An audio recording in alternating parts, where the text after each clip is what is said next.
Welcome to another episode of The Loan Project. Today we have a very special guest, someone who has mapped the market of Indian banking and lending in particular for years.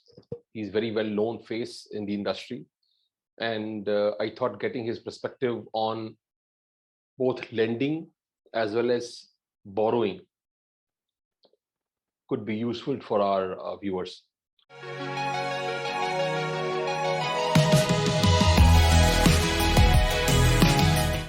So, welcome everybody to another episode of Loan Podcast, where we are trying to build two knowledge centers for the borrower as well as the new generation lenders.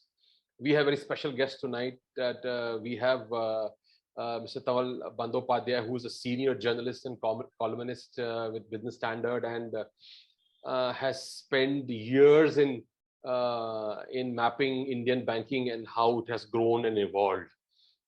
He needs no introduction from me, and I am slightly intimidated in front of him, considering my experience in the industry is.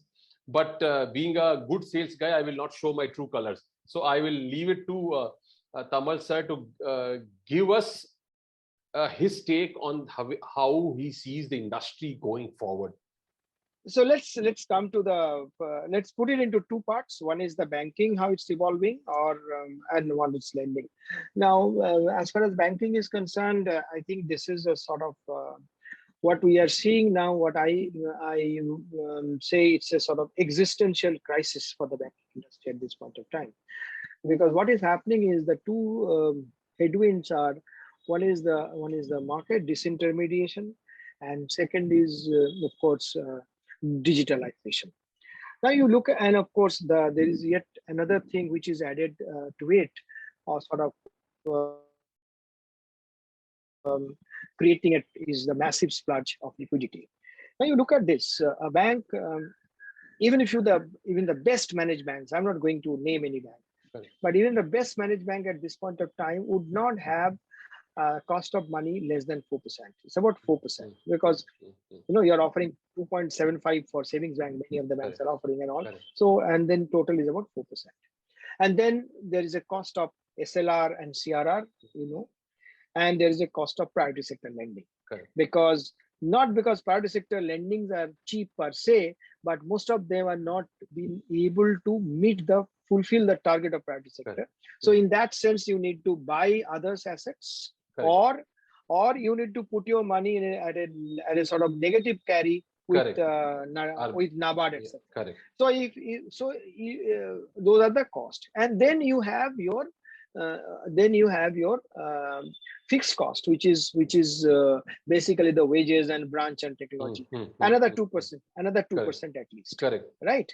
So if you load all this cost, even the best managed banks, their cost will be 6% plus, 6.25, right? Now, because there is no credit offtake, they're putting in money at the reverse repo rate, which is what is the 3.35 is there. Correct. Now you look at the best rated non-banking finance companies, like say two examples, HDFC and Bajaj Finance. Correct. As we speak at this point of time, they are raising money from the market, 1 year plus money, around 4%, 4.1%.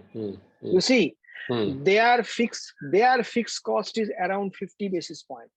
Correct. Contrast to best banks 20 basis point. Correct. They don't have any CRR, SLR, Correct. participal lending. So clearly, yes, banks can do many more things to earn fees, but primarily still it's a financial system, is a bank-led financial system. Their bread and butter business is credit. Correct. But now, let me give you an example. Suppose you want to sell sweets. Now, do you run your own dairy, or do you buy milk from outside?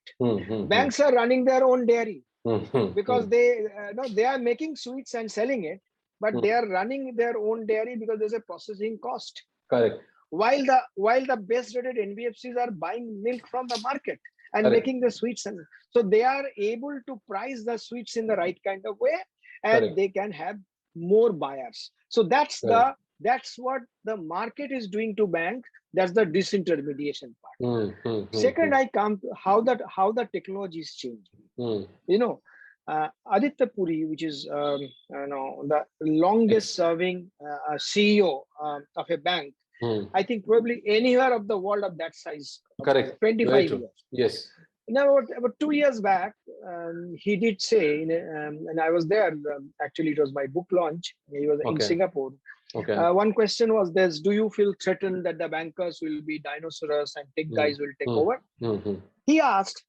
He said, "Let me tell you a story." And what he said, it's not my story. What he said, so I'm a plagiarist in that sense, but I'm attributing to him. I'm not claiming it is my idea. What he said is this: you pick up a Michelin chef, okay, the best chef in the world. You give him a great kitchen where you have all the temperature control, weighing machine, spices, etc., etc., and you tell that person to make chicken. Will he be able to make chicken? He will not, because he does not have the chicken. He said banks have the chickens because chicken is the customers. Tech guys do not have the customers. Correct. So what they do, they follow the OTT model, over the top model. So as a bank, should I allow them to riding on me, or should I disrupt myself? Should I disrupt myself and become a tech, sort of form an alliance taking advantage of that? I'll be able to do that because they don't have the customers. Yes. But as we speak, the way the technology and the digitalization has leapfrogged in the past 2 years because of COVID. You know, that the first big push on digitalization happened 2016 December onwards because of demonetization. Correct. But now digitalization is much fiercer and speedier. I heard Nandan Nilekani saying what is happening now in weeks, it could have happened in years. So what is happening? That has completely changed. Changed. Now these guys have customers because now what is happening is you are getting that account aggregators. Correct. Where you can actually you spoke about the credit rating, etc. It can be done credit rating in this way, and it can be done and then you are talking about now there is also we are allowed anybody who was in a customer interface service provider like say Zomato, Swiggy, Amazon, etc. From their platform the banking activities can happen. So you can't say that they don't have the customers. Correct. Right. When I am buying stuff from Amazon or I'm Zomato and all, there could be an arrangement with the banks. I am buying it on the spot and getting the bank's money there and paying it back in EMIs. So it is a tough battle for the banking system. And one more dimension, what is happening in the banking, how it is changing. It is not only on the asset side. It is also on deposit side. As you have seen, at least 2 such platforms, he is generating fixed deposit for banks. Now, when it starts happening, what is happening is this, if I start getting good rate, what may happen is this, I may leave my bank's fold and I may start putting money on this kind of platform.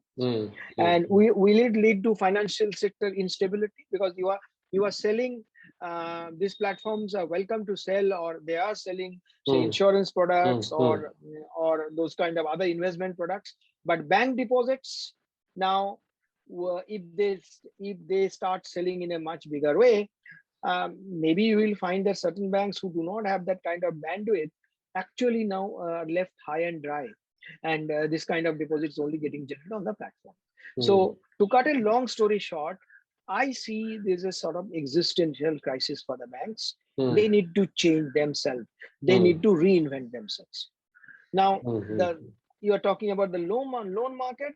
I would like to believe you are talking about the loan market for the so-called bottom of the pyramid. Yes. Right. Yes. Not the corporate. Not the corporate loan. Yes. Nor also the urban loan, urban clientele, the salaried class who are being chased by the borrowers. Correct. Every time we go to a petrol pump and we find that 4 guys are rushing at us with the credit card. and every day you get some messages on your mobile that this much money is for you, so on and so forth. This is a you look at the number of look at the balance sheet of State Bank of India. I think 1 out of every 3 Indian is keeping money with State Bank. About 46 or 48 crore, between 46 and 48 crore Correct. depositors they have. Correct. But you look at the other side, how many borrowers they have? Just 2 crore. That tells you the story. Correct. That tells you the story. There are enormous possibilities Correct. of expanding the credit market, but this is not being extended. This is not being extended. Forget rural India, forget hinterland.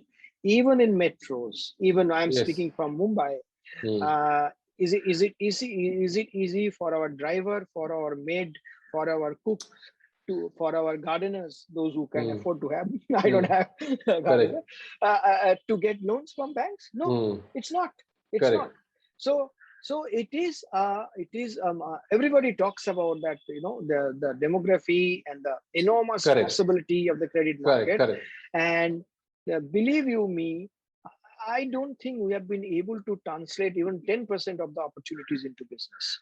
There's a huge scope, but we are not being able to do this. And the huge kind of illiteracy also exists. And I would like to believe, I'm sorry to say, probably I'll be hanged. Probably some of the lenders who are operating in that space, particularly rural India, they also would not like the borrowers to be loan literate or credit literate, because then the exploitation cannot happen. Correct. Just to give you just what I heard, I cannot substantiate, and for that I'm not naming. I'm just told that last year during the COVID time, one lender in that space, which were getting like giving money to the so-called bottom of the pyramid, etc.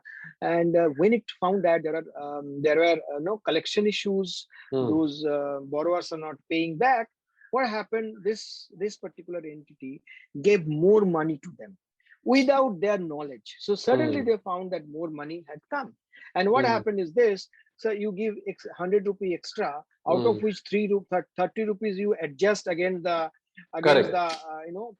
pending EMI to prevent default, and 70 rupees goes to that entity. Correct. And it happened to that those guys took the money because they are not informed. They thought it has come from the Prime Minister's fund because of COVID. And when they got to know that it is come from the bank, then they asked that, why did you give us the loan without letting us know? And there was a bit of an issue. They need to be convinced, etc. Now, why did the bank do it? The bank, it was a sort of way of evergreening. They did not want to these guys go default. That's what they have done it. So there is we can discuss later, but the point I am saying, there are depositors. When I'm keeping deposits, I'm keeping money with you. And as I said, there are those who are the saving community. I think you have been able to convince me, even in the lower end of the bottom end of the pyramid, whatever little money I have, I just keep it with the bank, so on and so forth. I don't keep it under the pillow at all. Correct. But when it comes to credit, using the money, it is a hugely underpenetrated market. Even those, I mean, it is not only about rural India, even in urban India, the people at the bottom of the pyramid, they don't have that access to credit. And many of the entities who are operating in that space, I understand, they are, instead of extending their geographies and bringing more and more people under the credit fold, they are actually encouraging their existing customers to take more. They are actually encouraging them for debt trap over leverage. Yes, over leveraging, and some of them also paying price for it. Some of the lenders. I hope they learn the lesson and they stop doing it. Thank you for watching this video. If you are interested in the industry of lending, or just trying to figure out various factors which play a role in the next zone of your life, we would request you to hit like and subscribe to our channel. We would keep on coming up with content which is relevant to your needs and requirements pertaining to loans. Thank you. See you soon.